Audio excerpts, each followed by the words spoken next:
আসসালামু আলাইকুম সুপ্রিয় শিক্ষার্থী, গুরুজ্ঞানের আরেকটি নতুন ভিডিওতে তোমাদের সকলকে স্বাগতম। আজ তোমাদের সাথে আছি আমি মোহাম্মদ তাহাজ্জুদ হোসেন। সুপ্রিয় শিক্ষার্থী, আজকে আমরা আলোচনা করব অ্যাপ্রোপ্রিয়েট প্রিপোজিশন নিয়ে। সুপ্রিয় শিক্ষার্থী, ইতিপূর্বে আমরা প্রিপোজিশন নিয়ে আলোচনা করেছি, যেখানে তোমাদের প্রিপোজিশন সম্পর্কে বিস্তারিত ধারণা দিয়েছি। আজকে আমরা এই অ্যাপ্রোপ্রিয়েট প্রিপোজিশন নিয়ে আলোচনা করব। সুপ্রিয় শিক্ষার্থী, তোমরা জানো যে আমাদের পরীক্ষায় অনেক সময় অ্যাপ্রোপ্রিয়েট প্রিপোজিশন এসে থাকে এবং অ্যাপ্রোপ্রিয়েট প্রিপোজিশনটা গ্রামারের জন্য এবং প্রিপোজিশনের জন্য খুবই গুরুত্বপূর্ণ।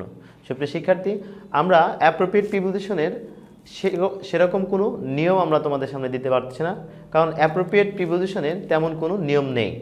এখানে এই অ্যাপ্রোপ্রিয়েট প্রিপোজিশনটা টোটালি মুখস্থের উপরে ডিপেন্ড করে। তো আমরা আজকের এই ভিডিওতে তোমাদের সামনে যে অ্যাপ্রোপ্রিয়েট প্রিপোজিশনগুলো তোমাদের সামনে উপস্থাপন করতে যাচ্ছি, সেগুলো ইতিপূর্বে বিভিন্ন সময় বিভিন্ন পরীক্ষায় এসেছিল এবং এই টোটাল প্রিপোজিশন 100টি প্রিপোজিশন যদি তোমরা মুখস্থ করে রাখতে পারো, আমরা আশা করি এবং বিশ্বাস করি এর মধ্যে থেকে তোমাদের সামনে পরীক্ষায় কমন থাকবে। সুপ্রিয় শিক্ষার্থী, দেখো আমাদের এই অ্যাপ্রোপ্রিয়েট প্রিপোজিশনের জন্য আমরা মোট 100টি প্রিপোজিশন সিলেক্ট করেছি। যে প্রিপোজিশনগুলোর শুরুতেই আমাদের রয়েছে অ্যাবেড বাই, অর্থাৎ মেনে চলা। আমরা যেভাবে মুখস্থ করে রাখবো, আমরা অবশ্যই প্রিপোজিশনগুলো মুখস্থ করে রাখবো, তবে আমি এই প্রিপোজিশনগুলো তোমাদের পড়ে দিচ্ছি, তোমরা ভিডিওটি পজ করে অবশ্যই খাতায় লিখে নিবে। দেখো শুরুতে রয়েছে অ্যাবেড বাই। অ্যাবেড বাই মানে হচ্ছে মেনে চলা। অ্যাবেড বাই মানে মেনে চলা, অর্থাৎ অ্যাবেডের পরে সবসময় কী বসবে? প্রিপোজিশন বাই বসবে। এরপর বলছে অ্যাবস্টাইন ফ্রম। অ্যাবস্টাইন ফ্রম মানে বিরত থাকা। অ্যাবস্টাইন ফ্রম মানে বিরত থাকা। Agree with. অ্যাগ্রি উইথ মানে হচ্ছে ব্যক্তির সাথে রাজি থাকা, অর্থাৎ কোনো ব্যক্তির সাথে রাজি হওয়ার ক্ষেত্রে অ্যাগ্রি উইথ হয়, যেমন I agree with him. I agree with him, অথবা I agree with her proposal, অর্থাৎ আমি তার প্রস্তাবের সাথে একমত। অর্থাৎ কোনো ব্যক্তির সাথে রাজি হওয়ার ক্ষেত্রে আমাদের অবশ্যই অ্যাগ্রি উইথ, মোস্ট ইম্পর্ট্যান্ট একটা অ্যাপ্রোপ্রিয়েট প্রিপোজিশন অ্যাগ্রি উইথ। এরপর রয়েছে এম অ্যাট। এম অ্যাট অর্থাৎ লক্ষ্য। এম অ্যাট মানে লক্ষ্য। এম অ্যাট মানে লক্ষ্য। এরপর রয়েছে আমাদের অ্যাপয়েন্ট টু। অ্যাপয়েন্ট টু অর্থাৎ নিয়োগ করা। অ্যাপয়েন্ট টু মানে নিয়োগ করা। অ্যাডিকুয়েট টু মানে পর্যাপ্ত। Afraid of. অ্যাফ্রাইড অফ মানে ভীত। অ্যাফ্রাইড অফ মানে ভীত, মোস্ট ইম্পর্টেন্ট এবং খুবই গুরুত্বপূর্ণ একটা অ্যাপ্রোপ্রিয়েট প্রিপোজিশন। অ্যাফ্রাইড অফ মানে ভীত। এরপর বলছে অ্যানিক্সিয়াস অ্যাবাউট। অ্যানিক্সিয়াস অ্যাবাউট মানে চিন্তিত। অ্যানিক্সিয়াস অ্যাবাউট মানে চিন্তিত। Appropriate two. অ্যাপ্রোপ্রিয়েট টু মানে উপযুক্ত। অ্যাপ্রোপ্রিয়েট টু মানে উপযুক্ত। এরপর বলছে অ্যাওয়ার অফ।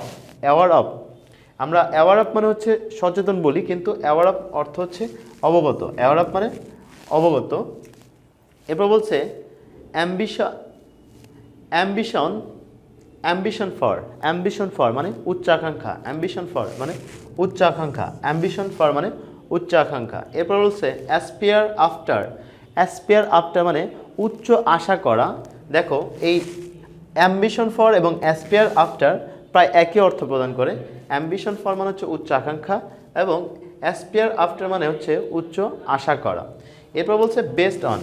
বেসড অন মানে ভিত্তির উপর প্রতিষ্ঠিত। বেসড অন মানে ভিত্তির উপর প্রতিষ্ঠিত। অপশনে বলা হয়েছে বার টু। বার টু মানে হচ্ছে বাধা। বার টু মানে বাধা দেওয়া। ব্রাস্ট আউট। ব্রাস্ট আউট মানে হাসিতে ফেটে পড়া। ব্রাস্ট আউট মানে হাসিতে ফেটে পড়া। এরপর দেখো আমাদের পার্ট অনুযায়ী লিখছি, এই কারণে পার্ট অনুযায়ী লেখা হয়েছে যেন তোমরা 15টা করে অ্যাপ্রোপ্রিয়েট প্রিপোজিশন 15টা করে মুখস্থ করতে পারো। এই গেল তোমাদের জন্য 15টা পার্ট 1-এ। এরপরে তোমরা পরবর্তী পার্টে এই 15টা মুখস্থ করবে, যেমন বর্ন ইন মানে জন্ম। বর্ন ইন মানে জন্ম। এরপর বলছে bust up. Bust up. Bust up মানে হচ্ছে দম্ভ করা বা বুস্ট আপ যেটা বলো। বুস্ট আপ মানে দম্ভ করা। এরপর বলছে ক্লোজ টু। ক্লোজ টু মানে হচ্ছে নিকটে। ক্লোজ টু মানে নিকটে। ক্লু টু মানে সূত্র। ক্লু টু মানে সূত্র। Compare with. কম্পেয়ার উইথ মানে হচ্ছে একই জাতীয় জিনিসের সাথে তুলনা করা। কম্পেয়ার উইথ মানে একই জাতীয় জিনিসের সাথে তুলনা করা। আর কম্পেয়ার টু মানে অসম বস্তুর মধ্যে তুলনা করা। কম্পেয়ার টু মানে অসম বস্তুর মধ্যে তুলনা করা। কম্পেয়ার উইথ মানে একই জাতীয় জিনিসের সাথে তুলনা করা। আর কম্পেয়ার টু মানে হচ্ছে অসম বস্তুর সাথে, যেমন একই জাতীয় বস্তু, যেমন এক বই, ইংরেজি বইয়ের মধ্যে 2টা বই আমরা সিলেক্ট করলাম। এই 2টা বই সিলেক্ট করে বললাম যে এটার থেকে এটা ভালো, এই যে কম্পেয়ার করলাম। কিন্তু আমরা যদি অসম বস্তু যেমন আমরা হচ্ছে একটা বইয়ের সাথে আমরা যদি একটা লাইটের পার্থক্য করতে যাই, একটা বইয়ের সাথে আমরা একটা ফ্যানের পার্থক্য করতে চাই, এটা কিন্তু অসম বস্তু। এই কারণে বলা হচ্ছে যে কম্পেয়ার টু মানে অসম বস্তুর সাথে তুলনা। এরপর হচ্ছে কনসোল অন মানে হচ্ছে সমবেদনা প্রকাশ করা। কনসোল অন মানে সমবেদনা প্রকাশ করা। কনজেনিয়াল টু মানে উপযোগী। কনজেনিয়াল টু মানে হচ্ছে উপযোগী। এবার বলছে কনগ্রেচুলেট অন মানে অভিনন্দন জানানো। আমরা অনেক সময় বলি যে congratulate on your brilliant success, অর্থাৎ তোমার ভালো ফলাফলের জন্য তোমাকে অভিনন্দন, অর্থাৎ কনগ্রেচুলেট অন মানে অভিনন্দন জানানো। কনসিস্ট অফ মানে গঠিত। কনসিস্ট ইন মানে নিহিত হওয়া। এবার বলছে কনভার্টেড টু মানে ধর্মান্তরিত হওয়া। কনভার্টেড টু মানে এক ধর্ম থেকে অন্য ধর্মে ধর্মান্তরিত হওয়াকে বলা হয় কনভার্টেড টু। অর্থাৎ কনভার্টেড পরে সবসময় কি বসবে? প্রিপোজিশন হিসেবে টু বসবে। এরপর বলছে কেয়ার অফ বা কিওর অফ মানে হচ্ছে আরোগ্য হওয়া। আর কিওর ফর মানে হচ্ছে প্রতিকার। ডিল ইন মানে ব্যবসা করা। এরপরে বলছে ডিপেন্ড অন, পরের পার্ট এই 15টা পরবর্তীতে মুখস্থ করবা। ডিপেন্ড অন মানে নির্ভরশীল। অর্থাৎ ডিপেন্ডের পরে যদি কখনো শূন্যস্থান থাকে তাহলে সেই শূন্যস্থানে প্রিপোজিশন হিসেবে সবসময় কি বসাবো? আমরা অন বসাবো। ডিপেন্ড অন মানে নির্ভরশীল। এরপর আসো বলছে ডিপ্রাইভ অফ মানে কোনো কিছু হতে বঞ্চিত হওয়া। অর্থাৎ ডিপ্রাইভ অফ মানে কোনো কিছু হতে বঞ্চিত হওয়া। এরপর বলছে ডিভোট টু মানে নিয়োজিত করা। ডাই বাই মানে আকস্মিক মরা। আকস্মিক মানে সে নিজেও আকস্মিক, অর্থাৎ দুর্ঘটনাবশত যে মৃত্যু সেরকম আকস্মিক মৃত্যু। এরপর বলছে ডিসিমিলার টু মানে বৈসাদৃশ্য, মিল নাই এমন। এক্সপার্ট ইন মানে দক্ষ। সুপ্রিয় শিক্ষার্থী, আমি আবারও বলছি যে অ্যাপ্রোপ্রিয়েট প্রিপোজিশনগুলো তোমাদের এইখানে দেওয়া হয়েছে। এগুলো বিগত বিভিন্ন পরীক্ষায় 2018, 19 এই সালগুলোতে এসেছিল যে প্রশ্নগুলো, সেই প্রশ্নগুলোর মধ্যে থেকে এই অ্যাপ্রোপ্রিয়েট প্রিপোজিশনগুলো আমরা বাছাই করে তোমাদের সামনে উপস্থাপন করছি। দেখো কি বললাম যে এক্সপার্ট ইন মানে দক্ষ। নন টু মানে পরিচিত। এটা সাধারণত প্যাসিভ ভয়েস হয়ে থাকে, কারণ নো হচ্ছে আমাদের মূল ভার্ব। নো মানে হচ্ছে জানা বা চেনা, কিন্তু নন টু এটা প্যাসিভ ফর্মে হয়ে থাকে। নন টু মানে পরিচিত। সাফার ফ্রম মানে কষ্ট ভোগ করা। অবশ্যই খেয়াল রাখবে যে এই অ্যাপ্রোপ্রিয়েট প্রিপোজিশন এই সাফারের পরে সবসময় ফ্রম বসবে। সাফার ফ্রম মানে কষ্ট ভোগ করা। ডিপ্রাইভ অফ মানে হচ্ছে বঞ্চিত হওয়া। দেখো আমরা একাধিকবার এসেছে, এই একবার ডিপ্রাইভ অফ, অর্থাৎ আমরা কিন্তু সেইভাবে সাজিয়েছি যে বিভিন্ন পরীক্ষা এসেছিল বিভিন্ন সময় বা বিভিন্ন সালে, সে কারণে একাধিকবার আসতে পারে। এবার বলছে লং ফর মানে প্রত্যাশা করা। হ্যাঙ্কার আফটার মানে কোনো কিছুর পিছু হটা বা কোনো কিছুর পিছু ছোটা। হ্যাঙ্কার আফটার কোনো কিছুর পিছু ছোটা। এরপর লিড টু মানে পরিচালিত করা। স্যাটিসফাই উইথ মানে হচ্ছে তুষ্ট হওয়া বা সন্তুষ্ট হওয়া। রেসপন্সিবল ফর মানে দায়ী। রেসপন্সিবল ফর মানে দায়ী, কোনো কিছুর জন্য দায়ী। ডিপেন্ড অন মানে কোনো কিছুর উপরে নির্ভর করা। এরপর আসো প্রিপেয়ার ফর মানে কোনো কিছুর জন্য প্রস্তুত থাকা। বাস্ট ইনটু মানে সহসাই ফেটে পড়া। আচ্ছা দেখো এখানে পেয়েছিলাম বাস্ট ইনটু, আর এইখানে আমরা পেলাম হচ্ছে ব্রাস্ট আউট।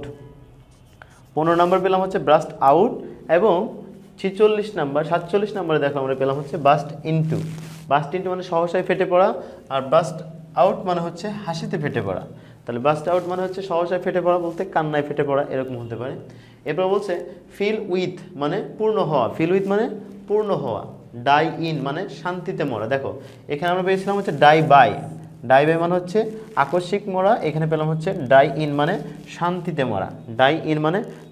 মরা। আচ্ছা ডাই বাই মানে আকস্মিক মৃত্যু, যেটা দুর্ঘটনাবশত যে মৃত্যু সেটাকে বলা হচ্ছে আকস্মিক মৃত্যু, এবং কি বলা হচ্ছে দুর্ঘটনাবশত বা রোগাক্রান্ত হয়ে যে মৃত্যু সেটাকে বলা হচ্ছে। আর ডাই ইন মানে হচ্ছে শান্তিতে মরা। এরপরে 50 নম্বরে যেটা বলছে ফ্রম অফ মানে হচ্ছে গঠন বা গঠিত হওয়া, গঠন বা গঠিত হওয়া। সুপ্রিয় শিক্ষার্থী, এরপর দেখো রয়েছে আমাদের 51 নাম্বার লুক অ্যাট মানে তাকানো। লুক অ্যাট অর্থ হচ্ছে তাকানো। এরপর বলছে অন্ডার অ্যাট মানে বিস্ময় হওয়া। অন্ডার অ্যাট মানে বিস্ময় হওয়া। সুপ্রিয় শিক্ষার্থী, আমি আবারও বলছি, আমাদের যে অ্যাপ্রোপ্রিয়েট প্রিপোজিশনগুলো তোমাদের সামনে উপস্থাপন করছি, মোটামুটি 100টি অ্যাপ্রোপ্রিয়েট তোমাদের সামনে উপস্থাপন করছি। যে অ্যাপ্রোপ্রিয়েট প্রিপোজিশনগুলো বিভিন্ন সময় বিভিন্ন পরীক্ষায় এসেছিল, বিশেষ করে আমাদের এসএসসি পরীক্ষা 2018-19 এই সালগুলোতে যে প্রিপোজিশনগুলো এসেছিল, সেই প্রিপোজিশনগুলোতে অর্থাৎ বিভিন্ন বোর্ডে যে প্রিপোজিশনগুলো এসেছিল, সেই প্রিপোজিশনগুলো এখানে উল্লেখ করা হয়েছে। তাহলে কি বললাম? অন্ডার অ্যাট মানে হচ্ছে বিস্ময় হওয়া। পয়েন্ট টু মানে হচ্ছে নির্দিষ্ট দিকে ইঙ্গিত করা। পয়েন্ট টু মানে হচ্ছে নির্দিষ্ট দিকে ইঙ্গিত করা। এরপর বলা হচ্ছে মেকার অফ মানে হচ্ছে স্রষ্টা। মেকার অফ মানে স্রষ্টা। এরপর বলছে অ্যাওয়ে ফ্রম মানে দূরে থাকা। অ্যাওয়ে ফ্রম দূরে থাকা। অ্যাপ্রিসিয়েশন অফ মানে কোনো কিছুর দিকে বা কোনো কিছুর মূল্যায়ন করা। অ্যাপ্রিসিয়েশন অফ মানে কোনো কিছুর মূল্যায়ন করা। এরপর বলছে ইনহারেন্ট ইন মানে হচ্ছে অন্তর্নিহিত বা সহজাত। ইনহারেন্ট ইন মানে হচ্ছে অন্তর্নিহিত বা সহজাত। এরপর দেখো অ্যাটাচ টু মানে হচ্ছে লেগে থাকা। অ্যাটাচ টু মানে লেগে থাকা। অ্যাটাচের পরে সবসময় কিন্তু প্রিপোজিশন কি বসবে? টু বসবে। অ্যাটাচ টু মানে লেগে থাকা। এরপর বলছে নোটেড ফর অর্থাৎ নোটেড ফর, নোটের পরে ফর প্রিপোজিশন ব্যবহার করবো আমরা। এর অর্থ হচ্ছে কোনো কিছুর জন্য উল্লেখযোগ্য। নোটেড ফর দিস ম্যাটার মানে এই ব্যাপারটার জন্য খুবই উল্লেখযোগ্য একটা বিষয়। এবার বলছে ডিফারেন্ট ফ্রম মানে কোনো কিছুর থেকে ভিন্নতা। ডিফারেন্ট ফ্রম মানে কোনো কিছুর থেকে ভিন্নতা। সিঙ্ক ইনটু মানে কোনো কিছুতে হারিয়ে যাওয়া। সিঙ্ক ইনটু মানে কোনো কিছুতে হারিয়ে যাওয়া, অর্থাৎ কোনো কিছুতে হারিয়ে যাওয়া বলতে এখানে পানিতে হারিয়ে যাওয়ার ব্যাপারটাই বলা হচ্ছে। এরপর বলছে ওর্দি অফ মানে হচ্ছে প্রশংসনীয়। ওর্দি অফ 62 নাম্বার যেটা বলা হয়েছে, ওর্দি অফ মানে প্রশংসনীয়। এরপরে আমাদের দেখো বলা হচ্ছে আনঅ্যাওয়ার অফ মানে হচ্ছে অসচেতন। অ্যাওয়ার অফ মানে হচ্ছে সচেতন, আর আনঅ্যাওয়ার অফ মানে হচ্ছে অসচেতন। এরপর বলছে 64-এ লুক ডাউন আপন মানে হচ্ছে ঘৃণা করা। লুক ডাউন আপন মানে ঘৃণা করা। এরপর বলছে দেখো 65 নাম্বার টাইপ অফ মানে হচ্ছে প্রকার।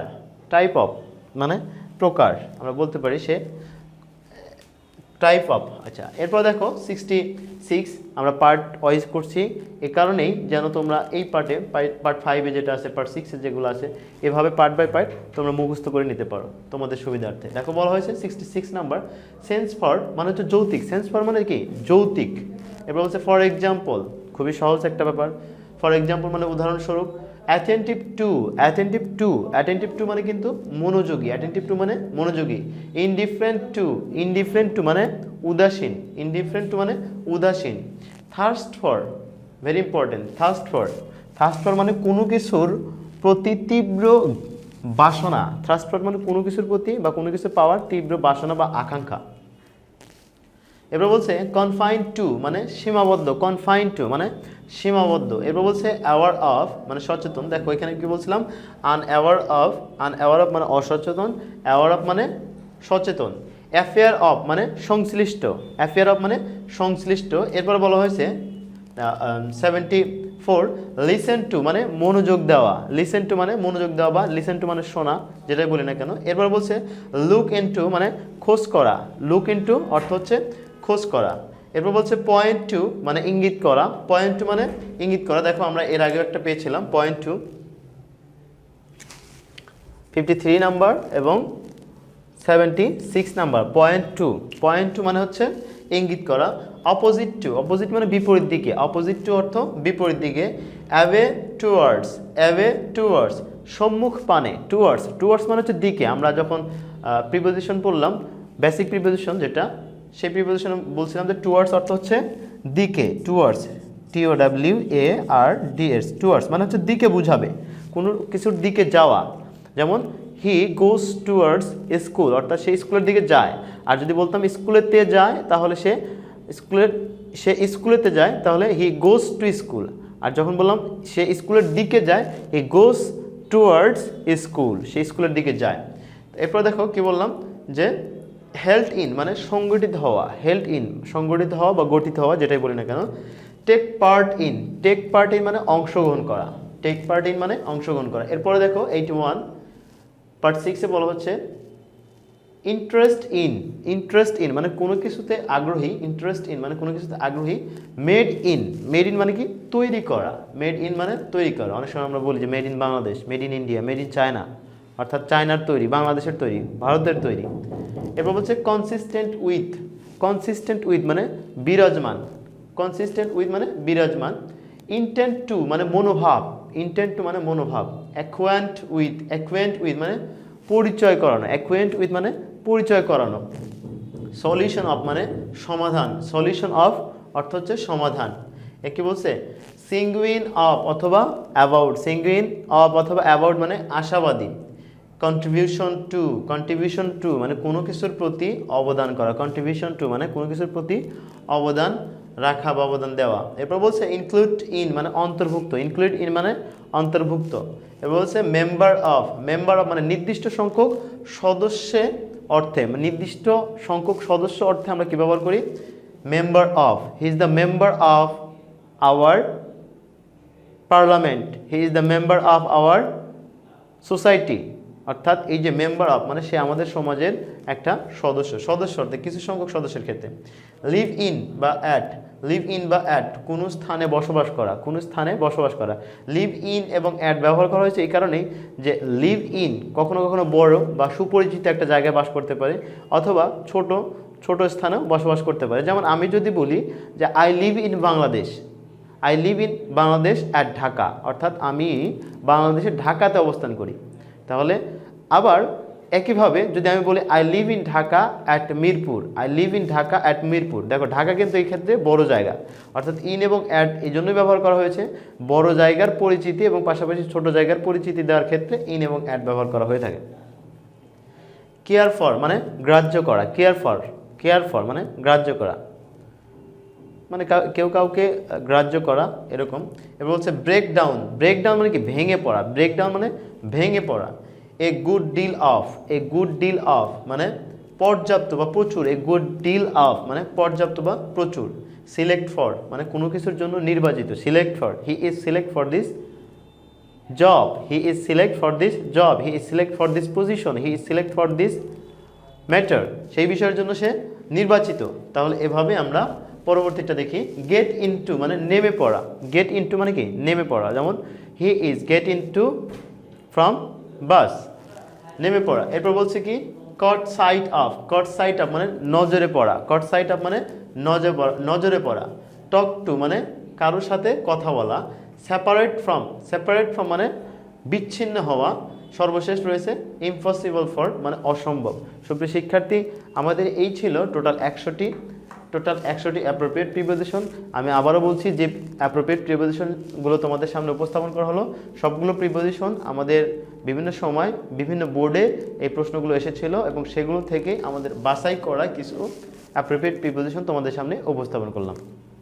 সুপ্রিয় শিক্ষার্থী, এই 100টি প্রিপোজিশন যদি তোমরা মুখস্থ রাখতে পারো তাহলে অবশ্যই আমরা বিশ্বাস করি যে সামনের পরীক্ষায় তোমরা কমন পাবে। সুপ্রিয় শিক্ষার্থী, আমাদের পরবর্তী ভিডিও দেখার আমন্ত্রণ রইল। সে পর্যন্ত সকলে সুস্থ থাকো। ধন্যবাদ সবাইকে। আসসালামু আলাইকুম।